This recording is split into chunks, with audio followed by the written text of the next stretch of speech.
देख लेते हैं।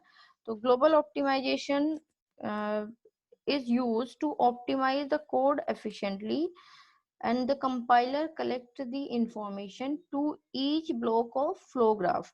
So in global optimization we are not optimizing a single block, we are checking for all the blocks involved in a process. तो सारे blocks के लिए हम इसमें ऑप्टिमाइजेशन परफॉर्म करेंगे। बेसिक ब्लॉक्स हमने कैसे डिजाइन किया था ये मैंने कल के लेक्चर में कराया है कि हाउ टू आइडेंटिफाई और how to convert a given 3 address code in the form of basic blocks. तो ये हमने कल के लेक्चर में डिस्कस किया था, आप लोग देख लेना, लेक्चर रिकॉर्डिंग में शेयर कर दूंगी आज, ठीक है। तो ग्लोबल डेटा फ्लो एनालिसिस में क्या कर रहे हैं, basically we are checking for all the blocks involve in a program और in a process, okay, and this process is known as data flow analysis because we are focusing on the data flow here। तो data flow पर हम focus कर रहे हैं। एक बार हम block देखेंगे, उसके बाद मैं इसमें कुछ टर्म्स जो यूज हो रहे हैं वो बताऊंगी, और फिर हम एल्गोरिथम देखने के बाद एक एग्जांपल सोल्व करेंगे, ठीक है, कि हम डेटा फ्लो एनालिसिस कैसे परफॉर्म करते हैं। तो क्या है, पहले ये देख लेते हैं एग्जांपल क्या है कि we have just a minute।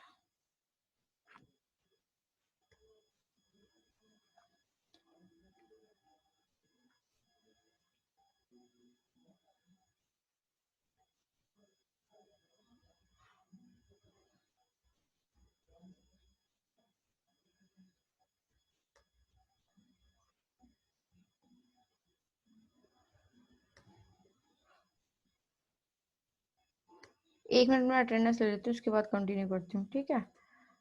तुम लोगों ने फिर से वही स्टार्ट कर दिया।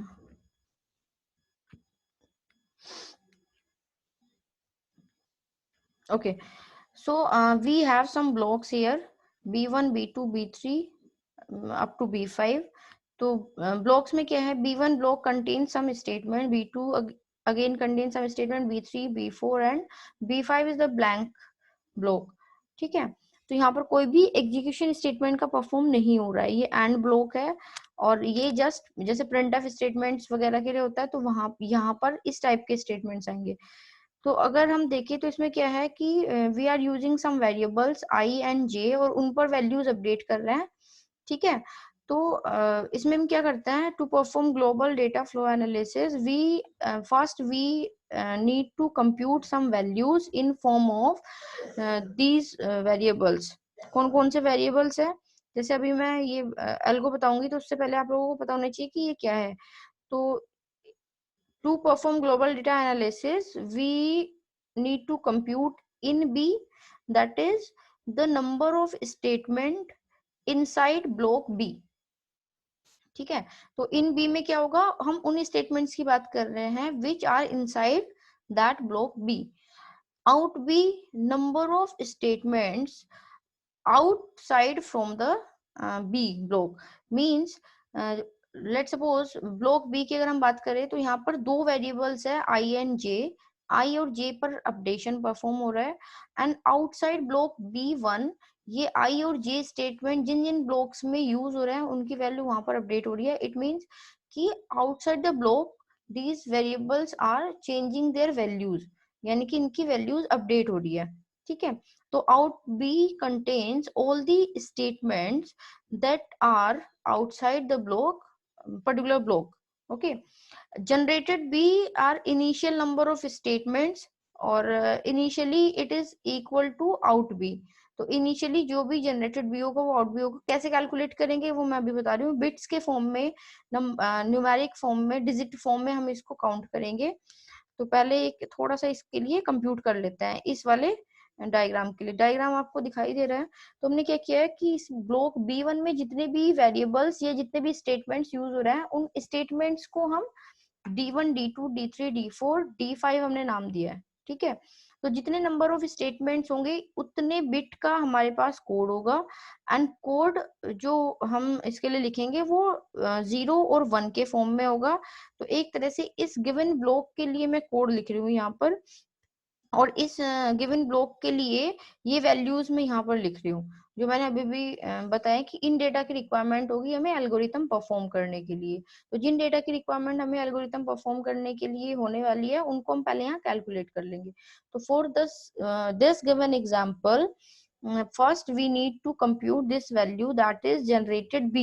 So generated b contains all the statements generated within that block b.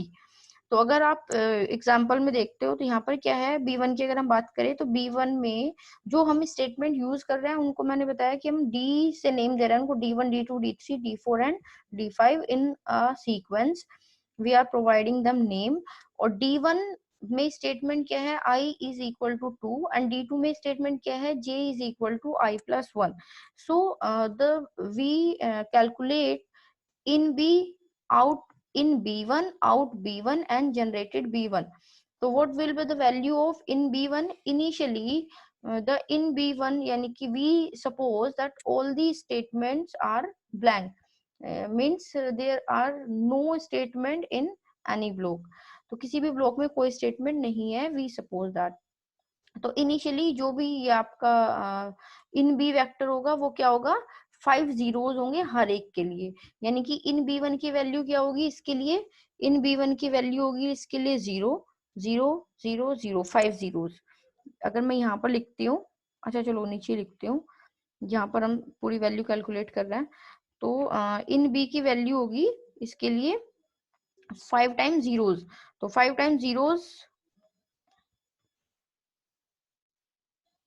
ये फिर बहुत छोटा हो जाता है।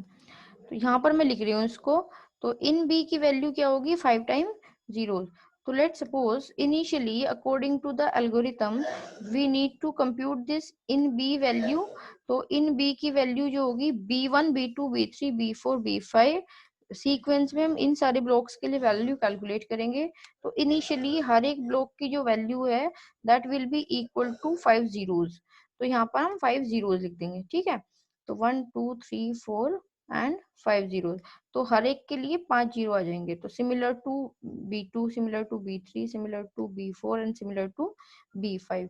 तो वी हैव 5 ब्लॉक्स। तो हर एक के लिए हमने इन बी कैलकुलेट कर लिया। उसके बाद अभी मैंने बताया था generated B contains all the statement used within that particular block. तो अगर हम एग्जाम्पल देखें ऊपर जाके, तो एग्जाम्पल में क्या है कि B1 ब्लॉक में कौन से स्टेटमेंट यूज हुआ है, statement number D1 and D2।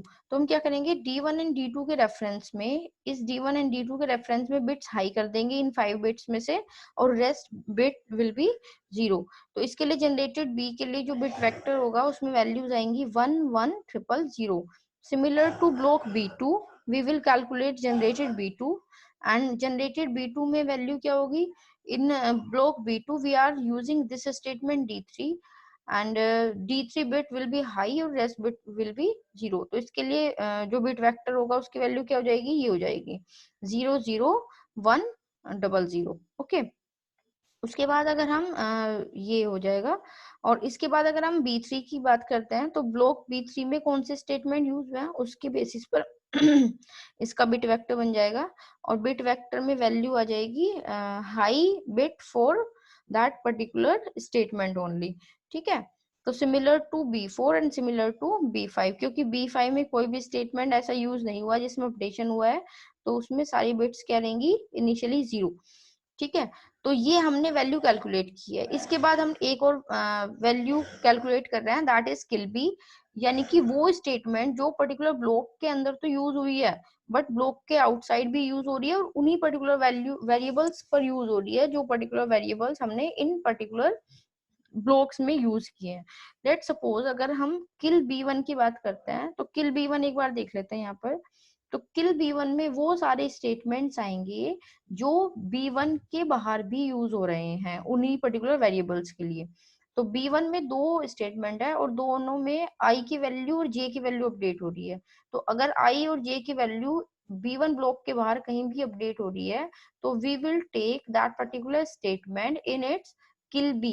यानी कि जो वैल्यू B1 में अपडेट हुई है वो रेस्ट ब्लॉक में किल हो रही है, ठीक है, यानी कि वो वैल्यू लॉस हो रही है।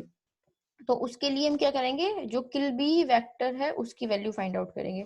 तो kill B vector will be zero for that particular statement within that block and rest statements जो उन particular variables जो उस block के हैं उसके बाहर जितने भी यूज है उन सबकी वैल्यू क्या हो जाएगी, हाई हो जाएगी। तो अगर हम b1 किल b1 की बात करते हैं तो किल b1 में क्या है, i और j यूज हो रहा है। अब देखते हैं आउटसाइड ब्लॉक i और j कहाँ पर यूज हो रहा है। i स्टेटमेंट d3 b2 में यूज हो रहा है, d4 ब्लॉक b3 में यूज हो रहा है एंड यहाँ पर भी यूज हो रहा है। तो अगर हम देखें तो ये d3 d4 एंड d5 में यूज हो रहा है। हमने एक 5 बिट वेक्टर बनाया है, यानी कि first bit corresponding to d1, second to d2 and so on. ठीक है, तो इसमें क्या होगा कि d3 d4 एंड d5 के रेस्पेक्ट में जितनी बिट्स होगी वो हाई होगी, और d1 d0 जो उसके इन बी जनरेटेड बी में वैल्यू आई है वो दोनों बिट क्या हो जाएगी, लो हो जाएगी। एक तरह से generated B and kill B are opposite to each other.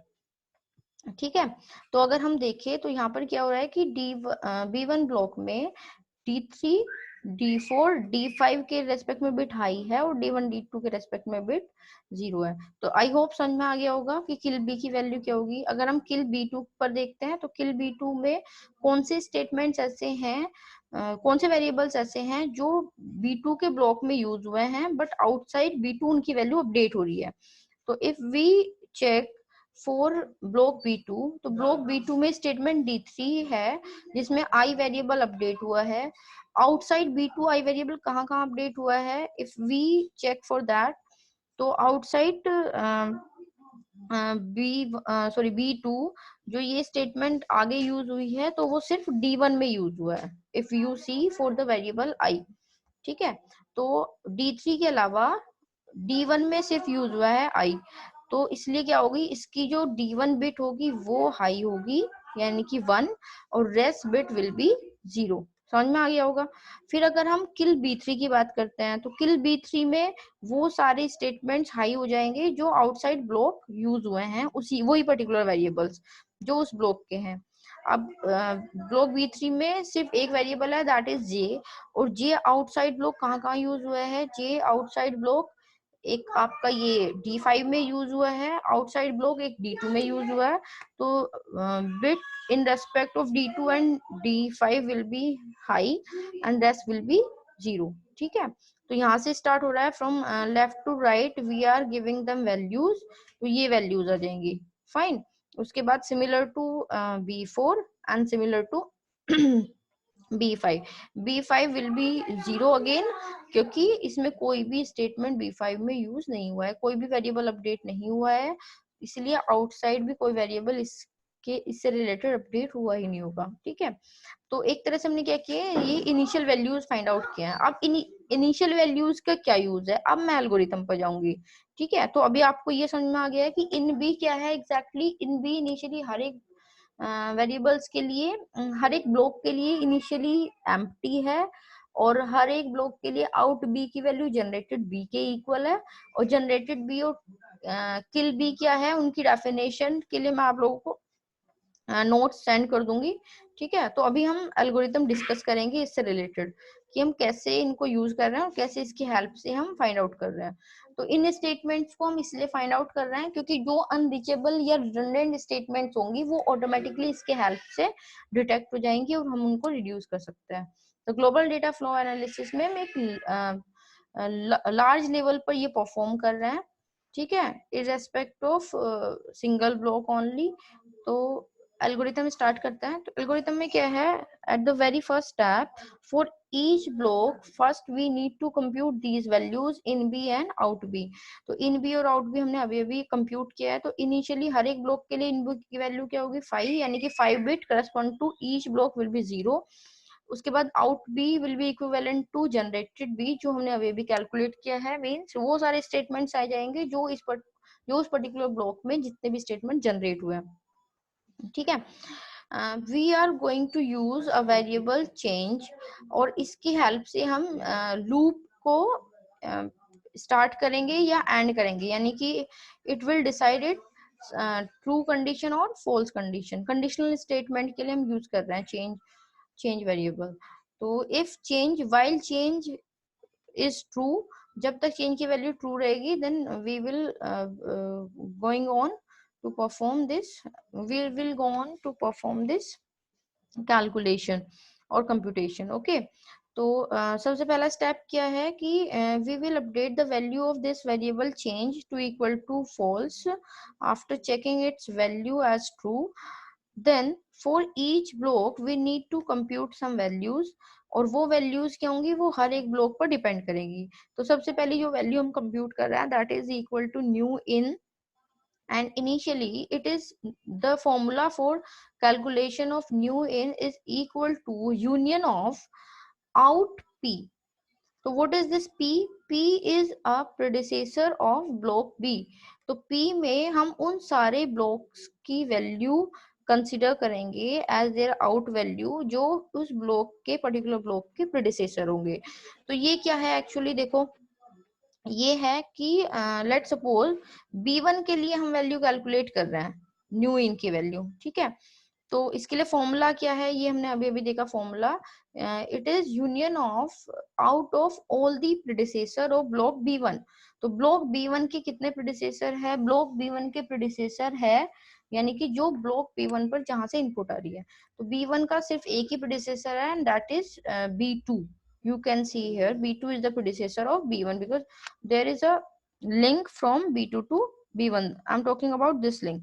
ठीक है, तो इट मीन्स क्या है, इसको यहाँ से इनपुट मिल रहा है. ठीक है, तो इट मीन्स क्या है कि B1 का प्रेडिसेसर है B2. तो न्यू इन में जो हम आउट वैल्यू चेक कर रहे हैं वो किसकी आउट वैल्यू चेक करेंगे, we are going to check the out value of this block B2. तो B2 की आउट वैल्यू हम चेक करेंगे यहाँ पर, and already we have the out value of this B2 in the form of generated B2 because the initial out B is equal to generated B. तो out B2 की value क्या है, out B2 में हमारे पास जो generated B है वही out B है, that is 00100. तो न्यू इन की वैल्यू इस ब्लॉक B1 के लिए क्या हो जाएगी, इस ब्लॉक B1 के लिए न्यू इन की वैल्यू हो जाएगी आपकी 00100.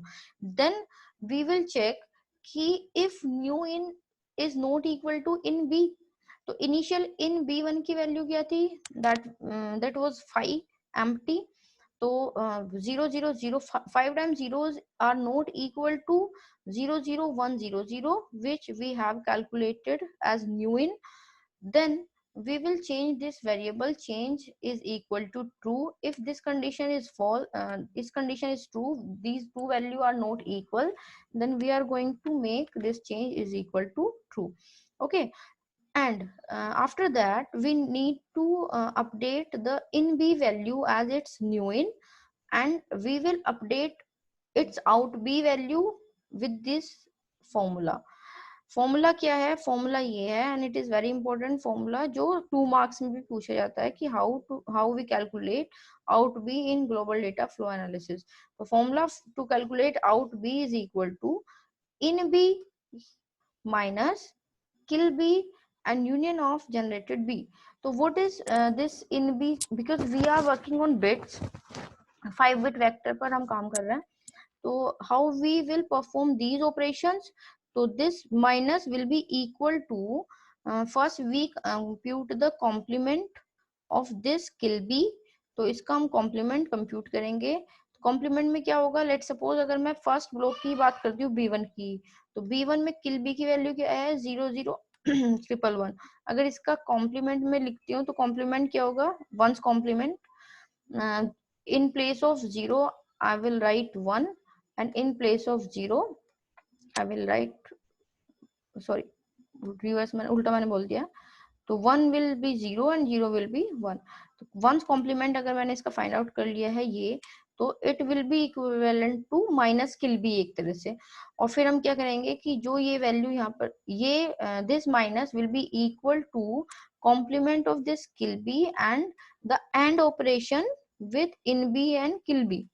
ठीक है, तो यानी कि पहले किल बी से जो भी वैल्यू आ रही है उसका कॉम्प्लीमेंट फाइंड आउट कर लेंगे और फिर जो भी इन बी है और किल बी है उन दोनों को एंड कर देंगे.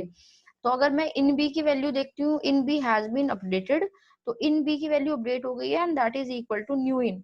और न्यू इन कहाँ से आया है, न्यू इन आया है आउट ऑफ B2. B2, क्योंकि B1 का एक ही प्रेडिसेसर था, दैट इज B2। तो आउट ऑफ B2 से जो वैल्यू आई है वो ये वैल्यू आई है। तो अगर मैं इस फॉर्मूले में वैल्यू पुट करती हूँ तो यहाँ से क्या वैल्यू आएगी, तो यहाँ से वैल्यू आएगी 00100। तो यहाँ से वैल्यू आ जाएगी 00100। और यहाँ से मैंने किल बी को क्या कर लिया, कॉम्प्लीमेंट कर लिया है। तो यहाँ से कॉम्प्लीमेंट होके जो वैल्यू आई है दैट इज 11000। और फिर यहाँ से जो भी वैल्यू जनरेटेड बी के पास है, तो we are calculating for B1। तो जनरेटेड बी यानी कि we are checking for generated B1, that is 11000।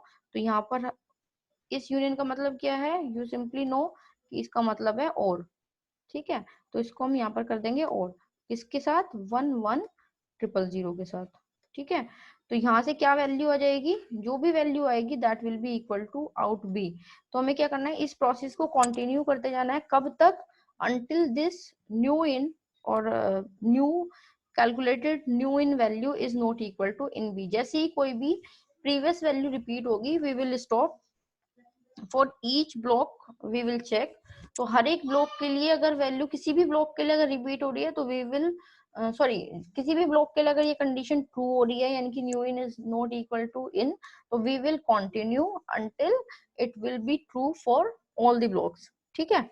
तो जब तक हर एक ब्लॉक के लिए ट्रू रहेगा तब तक कंटिन्यू करेंगे। किसी भी ब्लॉक के लिए ट्रू नहीं होगा यानी कि एक भी ब्लॉक के लिए फॉल्स हो जाएगा तब भी कंटिन्यू करेंगे, यानी कि it must be false for all the blocks. जैसे ही सबके लिए फॉल्स होगी ये वाली कंडीशन, तभी हम उसको स्टॉप करेंगे। तो जब तक न्यू इन की वैल्यू किसी भी ब्लॉक के लिए रिपीट नहीं होगी तब तक स्टॉप नहीं करेंगे, ठीक है। तो ऐसे हम इसको कैलकुलेट करेंगे।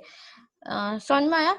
तो एल्गोरिथम में हम यही प्रोसेस परफॉर्म कर रहे हैं। इस एग्जांपल को मैं आगे कंटिन्यू करती हूँ, दिखा रही हूँ कि कैसे आगे हम कैसे वैल्यू कैलकुलेट कर रहे हैं और उससे क्या रिजल्ट निकल रहा है और कैसे ऑप्टिमाइजेशन हो रहा है, ठीक है। तो आई होप ये वैल्यू कैलकुलेट करना आप लोगों को आ गया होगा कि हमें कैसे कैसे इसको कैलकुलेट करना है,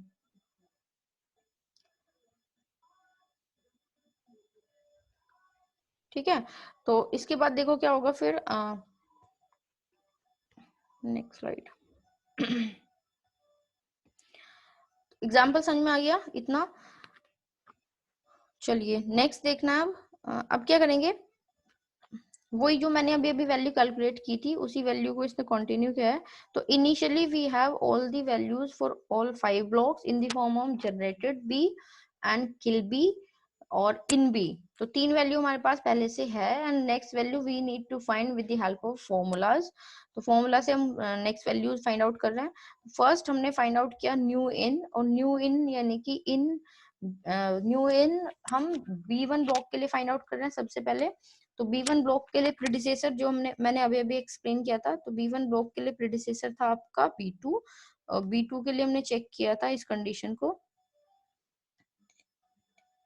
एक मिनट में इसको ओपन कर लेती हूँ,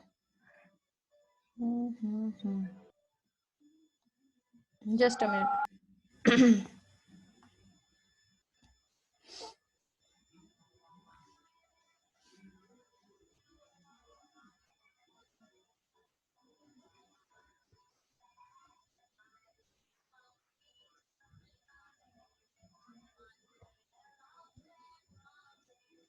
यस, दोनों में साइड में खोल लेती हूँ। ठीक है, तो अभी हम क्या कर रहे हैं, इस एग्जांपल इस पर्टिकुलर फ्लो ग्राफ के लिए वैल्यूज कैलकुलेट कर रहे हैं और इस पर global data flow analysis perform करेंगे with the help of this algorithm. Algorithm आप लोगों को समझ में आई है कि हमें कैसे परफॉर्म करना है। तो सबसे पहले we are going for block B1, we are checking for block B1, और B1 के लिए मैंने अभी अभी बताया था कैलकुलेट करना, हम फिर से देख लेते हैं B1 के लिए। तो first we need to find this new in for block B1। तो इसके लिए न्यू इन क्या होगा, that is predecessor of its block. तो इस ब्लॉक का प्रेडिसेसर क्या है, दैट इज B2। B2 की जो आउट वैल्यू होगी that will B new in for B1। तो वो न्यू इन के B1 के लिए क्या होगा, वो B1 के लिए न्यू इन होगा, ठीक है। तो यहाँ से अगर हम देखें तो new in of B1 will be equals to out of B2। तो B2 is the predecessor of B1, that's why. तो न्यू इन के इसके जो वैल्यू आ रही है सेट में दैट इज 00100, ठीक है। तो यहाँ से हमने कैलकुलेट किया, फिर उसके बाद out B1 with the help of formula. ठीक है, तो फॉर्मूला में, फॉर्मूला क्या है हमारा, फॉर्मूला है हमारा ये, इस फॉर्मूला को हम यूज कर रहे हैं, that is in B minus kill B union of generated B. तो ये फॉर्मूला अप्लाई करेंगे और वैल्यू फाइंड आउट करेंगे। ठीक है, तो ये फॉर्मूले से हमने आउट बी वन निकालना है। तो आउट बी वन हम कैसे निकाल रहे हैं इस फॉर्मूले से, यहाँ पर देखिए, तो आउट बी वन निकलेगा। तो out B one will be equal to, जो मैंने अभी अभी फाइंड आउट करके बताया था, it is equal to generated B one minus, ये आपका क्या था, किल बी वन, ये जनरेटेड बी वन है, kill B one and union of generated B one. ठीक है, नहीं नहीं, सॉरी सॉरी सॉरी, ठीक है। तो यहाँ पर हमने वैल्यू पुट की थी और यहाँ से वैल्यू फाइंड आउट की थी। तो हमने क्या किया था, सबसे पहले इसको कॉम्प्लीमेंट करना है माइनस फाइंड आउट करने के लिए। ठीक है, तो इसको कॉम्प्लीमेंट करेंगे, इसके साथ एंड करेंगे, जो भी वैल्यू आएगी इन दोनों को एंड करने के बाद उसको और कर देंगे इसके साथ। तो फाइनल जो हमारी वैल्यू आ रही है दैट इज 11000। तो ये क्या है 11000, it is new in of B1। और नेक्स्ट जो हम वैल्यू टेबल बनाएंगे उसमें ये क्या होगा, एक तरह से इन B2 की वैल्यू है। तो this is the updated value of B2। यही प्रोसेस हमें हर एक ब्लॉक के लिए कंटिन्यू करनी है। ठीक है, तो ये एग्जांपल आप लोग सोल्व करके देखोगे, ये आप लोगों को खुद से सोल्व करना है। तो यहाँ से अगर हम देखें तो सारी वैल्यूज आपको दिखाई दे रही है। ठीक है, तो अब अगर हम दूसरे ब्लॉक की एक और वैल्यू में फाइंड आउट करवा देती हूँ। अगर हम दूसरे ब्लॉक की बात करते हैं, यानी कि ब्लॉक B2 की, तो हम चेक कर लेते हैं कि ब्लॉक B2 के प्रेडिसेसर कौन कौन है। तो B2 के प्रेडिसेसर अगर हम यहाँ पर देखें, तो B2 के प्रेडिसेसर में एक तो B1 है, इस लिंक के थ्रू आ रहा है। ठीक है, तो B1 इसका प्रेडिसेसर है B2 का, और कौन प्रेडिसेसर है, यहाँ से लिंक आ रहा है, तो इसका प्रेडिसेसर B5 भी है। तो there are two incoming edges on B2, means two predecessors of B2, one is B1 and another one is B5। तो हमें क्या करना है, we have to perform union of union on it's out values B1 and B5। तो दो block को हमें यहाँ पर कंसिडर करना पड़ेगा in place of one block. तो यहाँ से इसकी वैल्यू हम फाइंड आउट करेंगे। तो new in for block B2 will be equal to out of B1 union out of B5। तो दोनों को और कर देंगे। तो यहाँ से तो वैल्यू आउट B5 तो आपको पता है, क्योंकि ब्लैंक ब्लॉक है, तो उसमें जनरेटेड B की वैल्यू क्या आई थी, ऑल जीरोस। और यहाँ से B1 की वैल्यू क्या आई थी, 11000। इसकी ओरिंग करने के बाद ये वैल्यू आ जाएगी। इसके बाद हम कंप्यूट करेंगे आउट B2। तो आउट B2 की वैल्यू क्या होगी, फिर से सेम फॉर्मूला, जनरेटेड जो भी वैल्यू इसकी आई है वो, यानी कि generated B2 minus kill B2 plus new in. ठीक है, इन बी, तो इन बी क्या है आपका, न्यू इन है। न्यू इन किसके लिए है, ब्लॉक B2 के लिए। ठीक है, जो हमने अभी अभी फॉर्मूला देखा था, मैं उसी फॉर्मूले को अप्लाई करवा रही हूँ।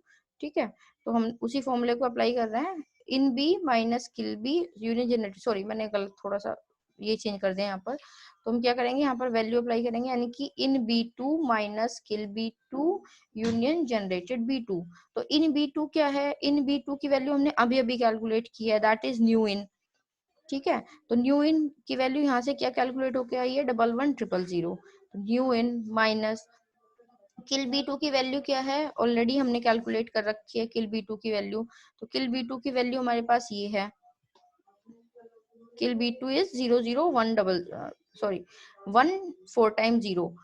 ठीक है, और उसके बाद union generated B2, generated B2 ये है 00100, और ये किल B2 है। वैल्यू फॉर्मूले में रखेंगे और वैल्यू कैलकुलेट करेंगे with the help of some complement and and और ऑपरेटर। और जो हमारी फाइनल वैल्यू आएगी ये फॉर्मूला अप्लाई करने के बाद, वो ये वैल्यू होगी। तो एक तरह से ये वैल्यू क्या है, आउट ऑफ B2। तो हर एक स्टेप के बाद आप देख रहे हो कि दो वैल्यू हमारे पास नहीं आ रही है, एक हर एक ब्लॉक की इन वैल्यू, एक हर एक ब्लॉक की आउट वैल्यू। तो हम इन कैलकुलेट कर रहे हैं और उसकी हेल्प से आउट कैलकुलेट कर रहे हैं। ठीक है, तो एक तरह से इन में क्या है, वो स्टेटमेंट्स है जो उस पर्टिकुलर ब्लॉक में यूज हो रही है, आउट में वो स्टेटमेंट है जो आउटसाइड द ब्लॉक यूज हो रही है। ठीक है, तो ये एग्जाम्पल कंप्लीट कर लेना। और ये एग्जाम में मोस्टली पूछा जाता है कि हम कैसे global data flow analysis perform करेंगे किसी भी पर्टिकुलर एग्जाम्पल के लिए। ठीक है, तो किसी को कोई डाउट है तो बताइए। कल डाउट सेशन रखेंगे और उसमें अपने डाउट्स क्लियर करेंगे, फिर नेक्स्ट वीक में शायद तुम लोगों का एग्जाम होगा। यस बताइए। अभी सिर्फ मैं डाउट सेशन ही करूंगी, मेरी तरफ से मैंने सिलेबस पूरा कर दिया है। जो भी 4th यूनिट के इम्पोर्टेंट टॉपिक्स थे वो मैं करा चुकी हूँ। 5th यूनिट के भी सारे इम्पोर्टेंट टॉपिक हो गए हैं। किसी को डाउट है तो बताइए।